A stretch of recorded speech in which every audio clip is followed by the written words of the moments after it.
Good morning children. In this video we are going to discuss about class 8 lesson 4 reproduction in animals.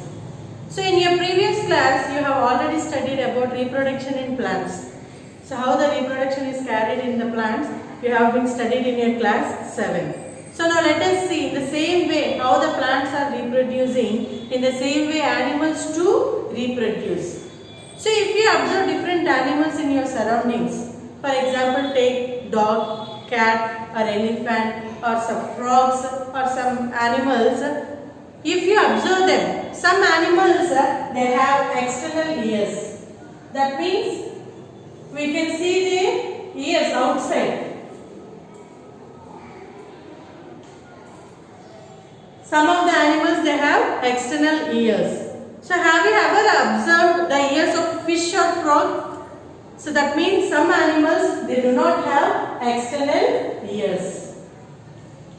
They have ears but they are not visible outside their body. For example, human beings we can see our ears. Our ears are external ears. That means which are present outside our body. So some of the animals have external ears and some they do not have external ears. So if you observe the animals who are having external ears have epidermal hair.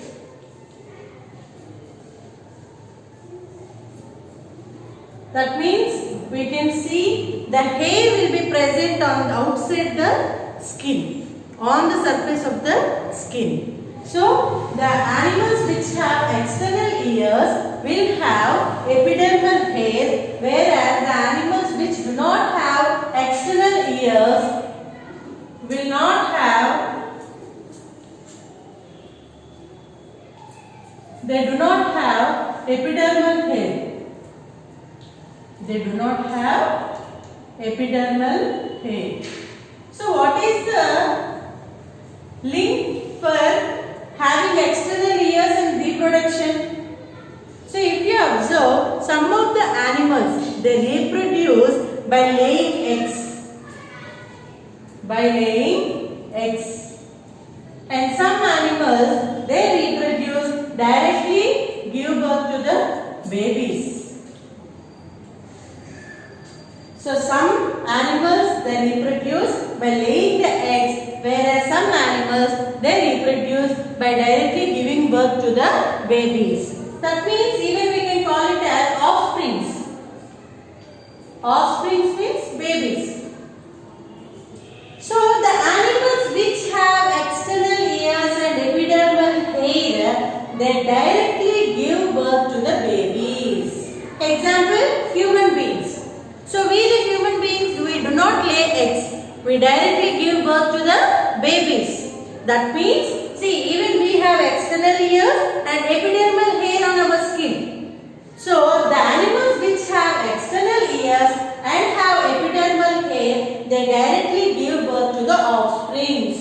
They do not lay any eggs. Whereas the animals which do not have external ears and which do not have any epidermal hair, those animals they give birth by laying the eggs.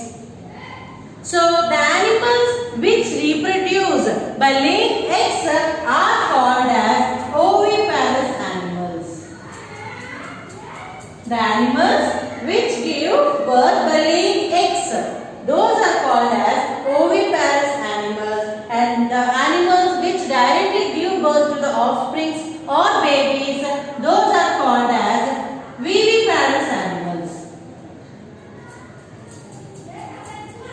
That means animals will be reproducing in two ways, either by laying eggs or by directly giving birth to the babies. So the animals which lay eggs are called as oviparous animals, and the animals which give birth to the babies or offsprings are called as viviparous animals. So all the oviparous animals, they do not have any external ears and they do not have any epidermal hair. In the same way, the animals which have external ears and epidermal hair, they directly give birth to the offsprings. That is, they directly give birth to the babies. So in the textbook, page number 54, they have given you a table and some of the animals names were given and they are asking to write which animal will have external ears and which animals will have epidermal hair. So the animals which give birth by laying eggs are called as oviparous and the animals which give directly birth to the babies are called as viviparous animals. So the best examples for the viviparous are human beings, cat, dog. Why? Because they directly give birth to the babies. Whereas all the egg-laying animals, that means all the birds and ducks, fishes, frogs, they give birth by laying the eggs. So those are oviparous animals. So simply see O it is in the shape of egg. So oviparous means which give birth by laying the eggs. So now let us see what are the modes of reproduction. Modes of reproduction. So reproduction.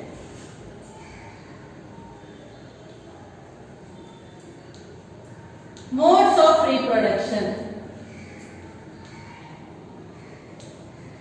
That means reproduction is again divided into two ways. Asexual reproduction, sexual reproduction. Asexual reproduction and sexual reproduction. So what is asexual reproduction? So first of all, know what is reproduction. So it is one of the most important life processes and without reproduction there is no life on the earth. Without reproduction there is no life on the life does not exist. Why? Because if the reproduction is there, if the process of reproduction is there, the existence of species will be existed. Otherwise, there will be no species there. Life will be ended to a single generation. So, reproduction it is one of the most life processes and it is very much important for the continuation of the species. For the continuation of the species. So reproduction is again divided into two types, asexual mode of reproduction and sexual mode of reproduction. So already in your previous classes you have learned about reproduction in the plants.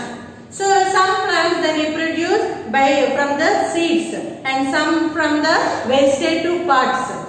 That means from stem cuttings or by buds through budding. See bryophyllum, through buds a new plant will be arising.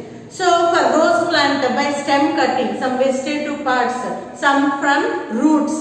So like this reproduction will be occurring in the plants. So in the same way even animals also reproduce asexually and sexually. So in asexual reproduction here there are no gametes. No gametes means there will be no male and female. Here only one organism will be present and that organism will be all by itself it will be reproducing. There is no formation or fusion of gametes here. That means there is no male and female gametes. No male and female gametes.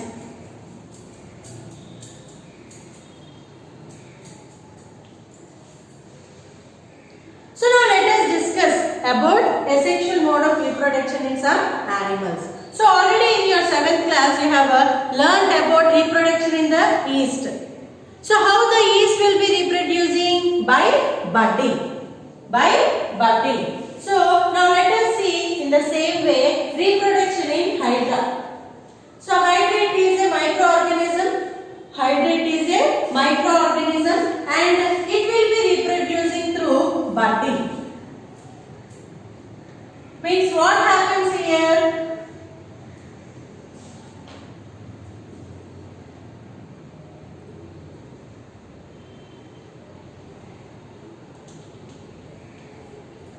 So for Hydra, a small one or two buds will be more than one buds may be present. So to the side of its body surface, a small buds will be arising on its body surface. So as the days pass on, this buds will be growing.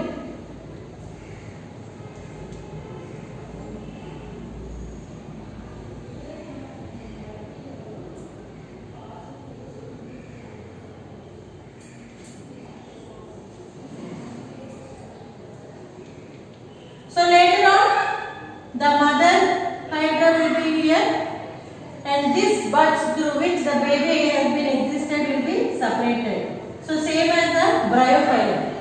So this is the mother and this is the baby. So that means through buds this hydra will be reproducing. So this process is called as budding. So it is a asexual mode of reproduction. So in hydra, it is a microscopic organism and which reproduces asexually. It will be reproducing asexually, and in each hydra there may be one or more bulges, and those bulges are called as buds. And you have already learnt about budding in the east. In the same way, here also hydra, the budding will be occurring. So these are, it is nothing but the bud. So through this process we call it as budding. So this process is called as budding, and even it is found in the east also. So now let us see about another mode of reproduction in amoeba. So even amoeba, it is a unicellular organism which you have already learnt in your first lesson about cell. When you are learning about cell, we have discussed amoeba. It is a unicellular organism. That means it has only a single cell. Its body is made up of only one cell, and that cell will be carrying all the functions in its body: respiration, reproduction, circulation, digestion. Everything will be carried out with that single cell only. So in amoeba, we can see these are nothing but the pseudopodias. That means when the amoeba will be moving, it does not have any fixed shape. Its shape will be continuously changing when it's moving from one place to another. So this amoeba, it has one nucleus.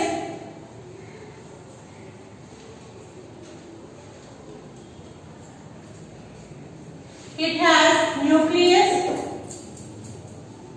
and this is cytoplasm. So this amoeba, it is neither male nor female. So that means it divides itself, and this mode of reproduction in amoeba we call it as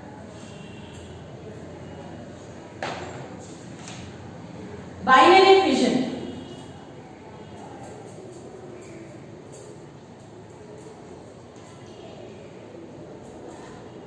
The mode of reproduction in amoeba, we call it as binary fission. So how this amoeba will be giving birth to the baby? So in amoeba, after the nucleus completely gets matured, in amoeba, the nucleus, when it completely gets matured, it starts dividing. It starts dividing into two. So this is nucleus which is getting divided into two. So later is it again this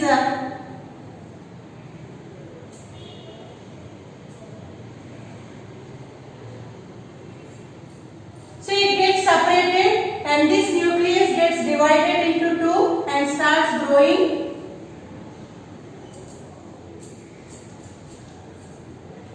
And at the last stage, we can see formation of two baby amoebas. Here the mother gets disappeared. At final stage we get two baby amoebas.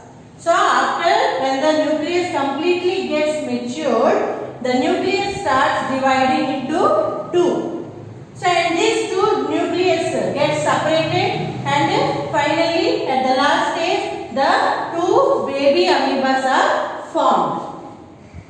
So this mode of reproduction is called as binary fission. So budding and binary fission both are asexual mode of reproduction. Both are asexual mode of reproduction. So in asexual mode of reproduction, budding and binary fission, apart from these two, there are some other modes in the asexual reproduction which you will be going to learn in your higher classes. So now let us see about sexual reproduction in animals. Sexual reproduction in animals. So I think you have already learned about reproduction while learning about reproduction in plants in your 7th class. I think you have learned about the reproduction in a datura plant. So in that from the stigma to the ovaries, pollen grains will be transported and then a new plant will be arising. So that is in the sexual mode of reproduction in plants. So in the same way, even animals also reproduce sexually. So how the animals will be reproducing? So here male gamete and female gametes are important. Male and female gametes are important. Reproductive cells. Gametes means cells. Reproductive cells. So what is the male gamete? Here sperm is the male gamete, whereas female gametes is ovum. Male gamete is sperm and female gamete is ovum. So from where we get this sperm and ovum? To know that, first we have to know the reproductive organs of male and female. So firstly, let us know about the male reproductive organ.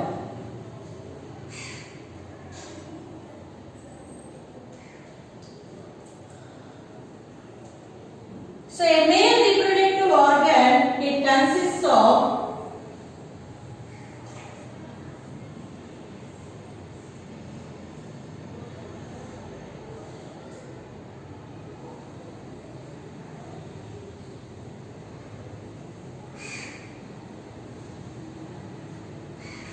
it consists of two testes.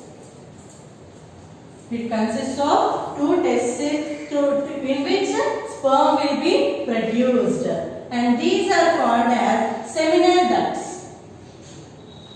These are called as seminal ducts. So the sperm produced in the testes will be transported from these seminal ducts and will be ejaculated through the penis.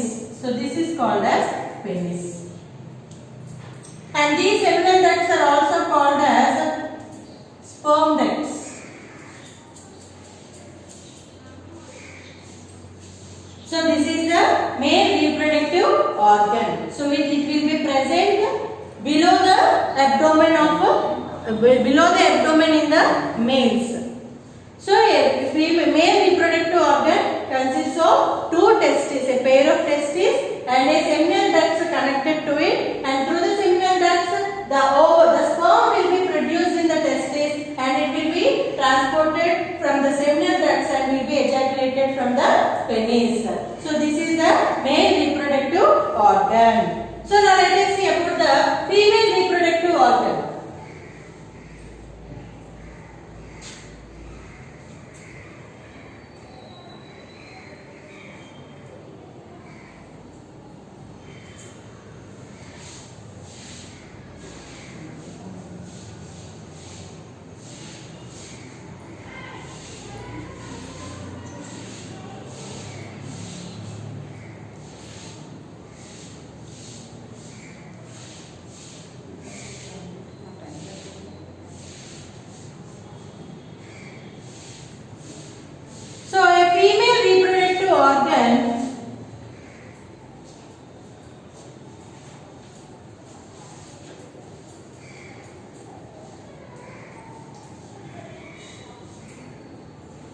A female reproductive organ consists of a pair of ovaries.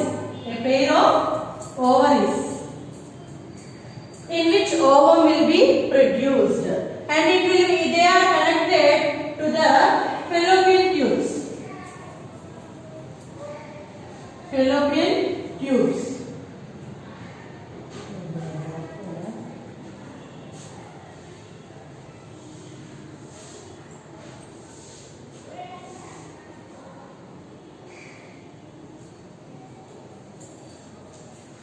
So this is fallopian tube, and these are a pair of ovaries, and this is uterus.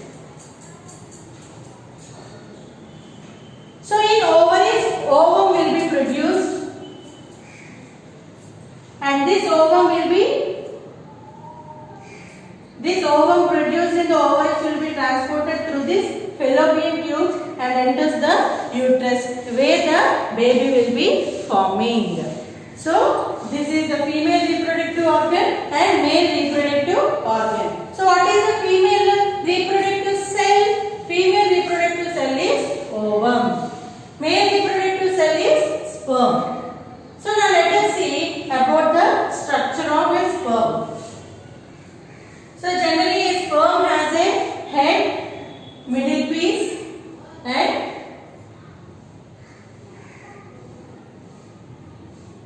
a tail.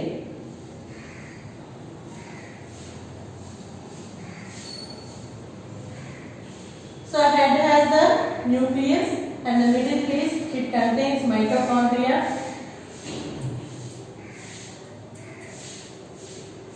It is nucleus. This is the head of the sperm. This is the middle piece. In the middle piece we can find mitochondria and this is tail. This is the structure of the sperm. The structure of the egg in the female reproductive, it has the outer layer is embedded with a thick layer and inside it we have a nucleus. So this is nucleus and this is cytoplasm.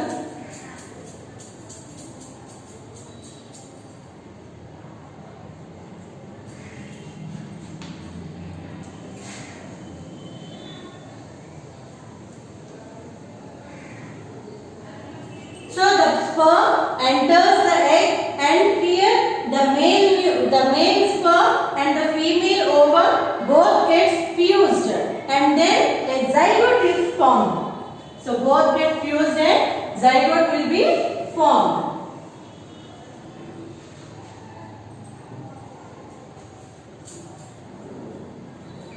The male reproductive cell and the female reproductive cell, that is ovum, both get fused and a zygote will be formed.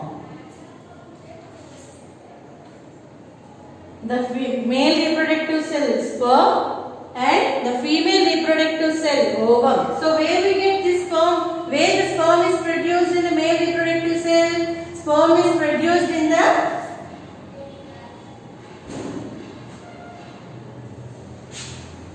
testis and ovum is produced in the ovaries. So both get fused and forms zygote. So sexual reproduction means the fusion of male reproductive cell and the female reproductive cell is called as a sexual reproduction. So here sperm and ovum get fused and a zygote is formed. So after the formation of the zygote, it will be developed, it starts producing the cells. After the formation of the zygote, it starts producing cells and these cells group together and form different tissues and organs and that we call it as embryo. So after the formation of zygote, the nucleus gets fused, the male and the female reproductive cells gets fused and form zygote and this zygote starts developing, multiplies into more number of cells and these cells to group together and form different tissues and organs in our body and that we call it as an embryo. And this embryo starts developing different organs, different body parts, hands, legs, head, eyes, ears, like this different body develops into different body parts and it takes almost 270 to 280 days in the uterus to completely develop into a baby and that development, after the development of the body parts we call it. That means the period to which it takes almost 270 to 280 days, we call it as fetus. We call it as fetus. And this fusion of male and female gamete to form zygote, we call it as fertilization. We call it as fertilization. So generally fertilization takes place inside the female body. Inside the female body. So again this fertilization is again divided into two types. Fertilization is again divided into two types. Internal fertilization and external fertilization.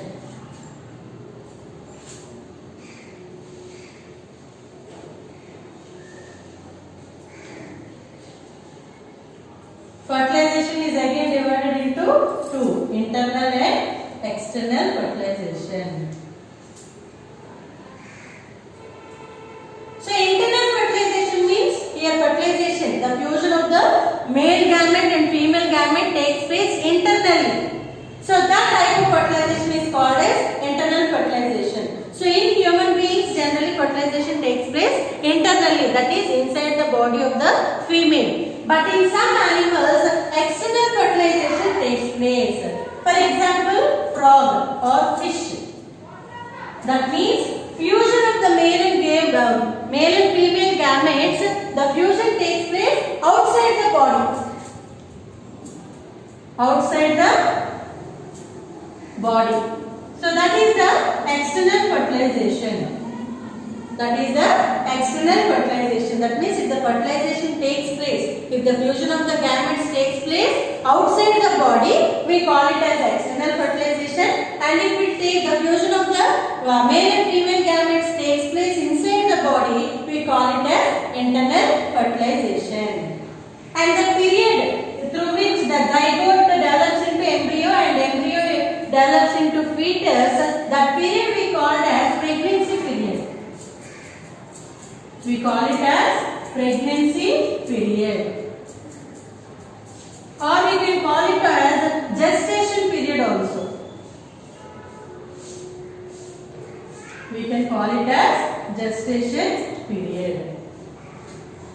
So I think you have already ever heard about IVF, in vitro fertilization. IVF. In vitro fertilization. So generally we call it as test tube babies.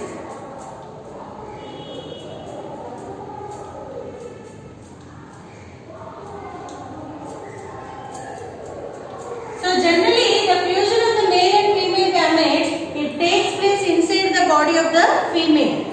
But in some females, the ovaries are not capable of producing the ovum. So in such movement, there will be less possibility for the reproduction. That means fusion of the gametes does not take place in their body. So for that purpose, what they will be doing is, they will be taking the male reproductive cell and female reproductive cell and fuse them in a test tube and let it make to form zygote. So after the formation of zygote, they will be keeping that in 1 week in a test tube, and later on when it develops into, when it gets fused, the male and female cells fused, and when the zygote is completely formed, then that zygote will be replaced in the uterus of the female. So that process we call it as IVF, in vitro fertilization. So like the other babies itself, the fertilization does not take place inside. That means the male and female gametes does not fuse inside the body of the female, but the baby later on, the zygote, when it is placed in the uterus like the other babies only, these babies are also produced. So that babies we call them as test tube babies. So this is the reproduction in animals. Thank you.